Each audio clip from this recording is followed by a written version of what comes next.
With the coronavirus pandemic and stay-at-home orders that several states have issued, you may be going a little stir-crazy. We're doing our best to use this as an opportunity, and there has never been a better time to learn something new. Now, you've probably heard about people using Zoom to hold video conferences and meetings, and I'd like to walk you through how to do just that. But before we get into the nuts and bolts, let's talk about what Zoom is and what types of clients or prospects this might work for and which it won't. So Zoom is a free video conferencing software system. It works on Mac, PC, tablets, phones, a bunch of different devices. And that's kind of why it's so popular. It is free, like I mentioned, but there are some paid upgrades as well. But for this purpose, free is going to work. We don't really need to pay anything. When you meet clients face-to-face, you get to read their face as you talk with them. There's so many nonverbal cues that you can't pick up if you're on the phone. And that's the great part about video. You can build trust a little bit easier just because people can see your face. Also, if you want, you can share your screen. So depending on your sales process, you might decide to show some stats or charts or maybe brochures or flyers. Even share the insurance application with them on your screen. Totally up to you how you use this, but you have options. So obviously, video conferencing isn't going to work for everyone. You're going to have clients that are not comfortable with technology, and it's going to fall flat. Maybe that's you. Maybe you aren't comfortable with it, but I'm here to say if you practice this more than once, if you practice this, you can learn it. I would say you'll want to do it 3 or 4 times with friends or family just to get used to the controls and how it all works before you try to do it with a client. Now, you may want to sort of pre-screen your clients and just ask them, have you ever used Zoom before? And you might be surprised at their answers. They might say, oh yeah, we've been using that for family meetings, or we've been having Friday happy hours over Zoom during this COVID-19 pandemic. We've heard about people that use it for church groups. I mean, you might be surprised. There's a lot of people that are getting familiar with Zoom, and it's really growing in popularity. So if they've used it, they're a great prospect for trying out a Zoom meeting. Sometimes you just get the sense that the other person knows their way around a computer, and if that's the case, go for it.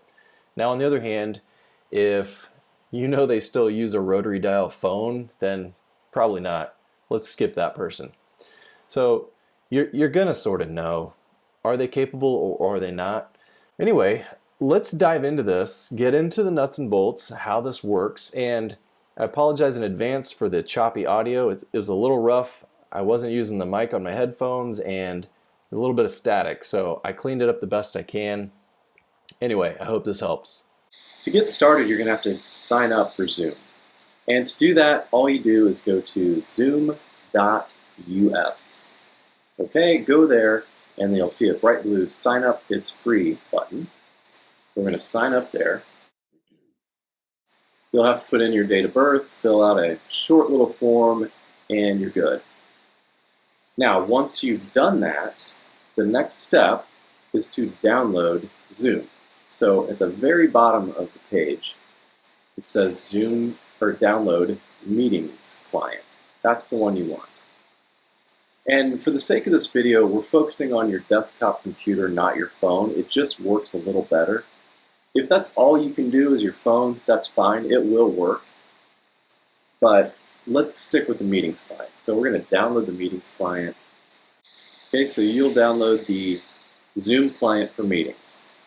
That's the main thing you need. There are some other things here, but we're not going to get into that right now. Now, once you have the client installed, you're going to open it. And that's going to look a little like this.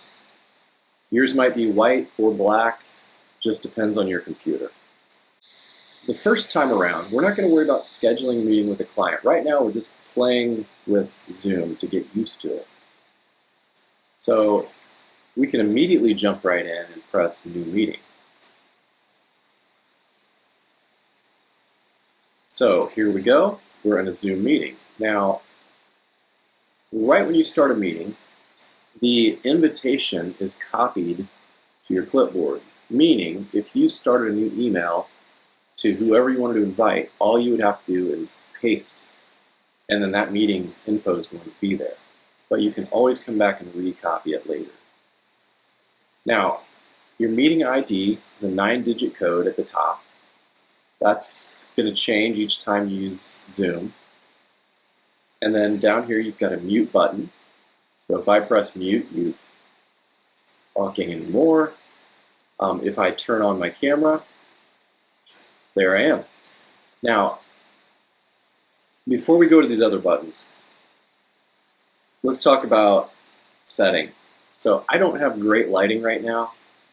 Ideally, I should have a lamp in front of me, I am in front of a window right now, but behind me is the real issue. I've got a messy office.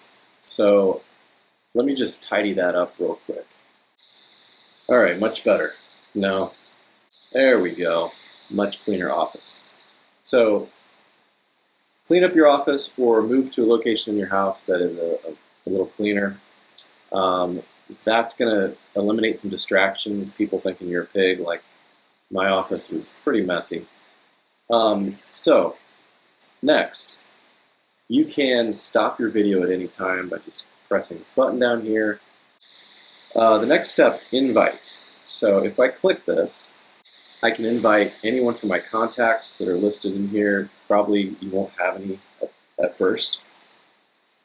Or you click the email tab and open up your email program like Outlook or Apple Mail or Gmail, whatever it might be. What I prefer to do though, I like to just copy the invitation.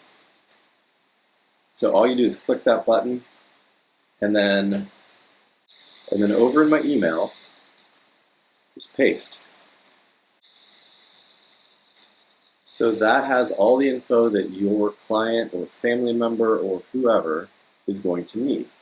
You send this to them, all they have to do is click the link and it's going to either open Zoom if they have it, or if they don't have it, it will take them to a page that asks them to download it.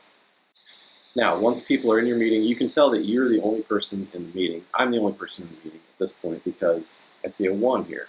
Now, if I click that and there are other people, they will be listed here. Okay, next up, if you want to share your screen, all you do is press Share Screen. And this is going to pop up and show all the windows you have open. And we'll just share that Zoom window again. So you select the window, or you can select everything on the screen. So I could share the entire screen with you, but I'm just going to select that one document or that one web browser. Hit share. So now you can see this website that I'm on. Maybe that's a carrier website, maybe it's New Horizons, whatever you want it to be. So whatever you see in that window is the same thing your client's going to see. And when you're sharing a window, it's going to have a green outline around it. So I'll just see if I can, so I don't know if you can see that on your screen. There's a green outline around this window that I'm sharing. Okay, so I'll stop sharing. And chat, we don't really need to worry about right now. You do have the option to record. I'm recording this. And that's really all we need to worry about right now. So what I'm going to do next is I'm going to send that invitation to someone, and we're going to come back and see what it looks like when 2 people are on the meeting. All right, so Rebecca has joined us, and you might notice that whoever is talking is who appears at the forefront, kind of larger. So Rebecca, can you say something real quick? No. Okay, so it just jumps back and forth between whoever's talking and whoever's not. So personally, what I like to do is press this gallery button in the top right. You press that, then you're both side by side. It's a little easier to see, I think. especially if you happen to add 2 or 3 more people to your meeting. But this is pretty much all there is to it. I mean, it's, we've gone through why you would use this and how to set it up. No, but so from here, you just talk with your client, and if you want to share your screen, you can. If you choose to record the meeting, you can. Totally up to you. But again, just try this out with friends or family. Give it at least 3 tries, practice runs before you commit to it, and then I think you'll be ready to share this with a client and try it out. Okay, so Rebecca's left the meeting, and to end the meeting, all we have to do is down here in the lower right, we'll click End Meeting. And it does warn you so you don't accidentally click it. We're going to end meeting for all, and then we're done. So then you're back to this screen, your main Zoom screen. Now the last thing I want to cover is if you're not going to do a meeting right this minute, then you'll want to schedule a meeting. So to do that, all you do, press on the schedule button. And you're going to say, video call with Rebecca. Give it a name that makes sense to you. And then here you'll just put in the date. So let's say tomorrow at 10:30 a.m. And we're going to give it a half hour. Set that time to whatever you want it to be. You're scheduling for yourself. The meeting ID, I recommend you let this generate automatically, because using your personal meeting ID, that's the same every time you use it. And if you do that, there's potentially a chance someone could interrupt your meeting. So let Zoom generate the meeting ID automatically, and whether or not you use a password is up to you. It'll create one of those for you. And then video, this just means that when the meeting starts, your camera is turned on. You may want to choose to have that turned off until you're ready. Totally up to you. And then this option is, do you want your participants' cameras to be turned on automatically or not? I would leave that to on. I want to have a face-to-face meeting. So that's the option you choose there. And then to add this to your calendar, I use Google Calendar. And when I hit schedule, it's going to pop up my Google Calendar and ask me if I want to add this event to the calendar. So earlier when we sent the invite, I just copied it and put it into an email. You also have an option to do this. Zoom will pop open your calendar. You can log right in. I'm allowing Zoom to see my calendar. And it creates the event for me. So it puts everything in my calendar, and all that I have to do is add Rebecca.